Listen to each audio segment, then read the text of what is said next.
السلام علیکم ورحمۃ اللہ وبرکاتہ۔ معزز ناظرین کرام، ایک صاحب نے سوال کیا ہے کہ اگر کسی وجہ سے بس یا ٹرین میں نماز پڑھنے کا موقع نہ ملے، یعنی بس میں سفر ہے اور بس چل رہی ہے، ٹرین میں بیٹھا ہوا ہے اور ٹرین چل رہی ہے، اور نماز کا وقت ہو گیا، تو اب کیا کرے؟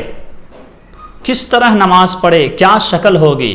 تو اس کا جواب یہ ہے کہ اگر کسی وجہ سے بس یا ٹرین میں نماز ادا کرنے کا موقع نہ ملے اور وقت کے ختم ہونے کا اندیشہ ہو، وقت کے ختم ہونے کا خوف ہو، تو تشبہ بالمصلین اختیار کر لے، یعنی نمازیہ والی شکل اختیار کر لے، اور بعد میں اپنے مقام پر پہنچنے کے بعد اس نماز کو دوبارہ پڑھے۔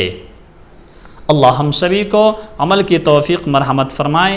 یہ مسئلہ فتویٰ قاسمیہ جلد 8 صفحہ 765 پر موجود ہے، اور اسی طرح یہ مسئلہ کتاب النوازل جلد 5 صفحہ 466 پر موجود ہے۔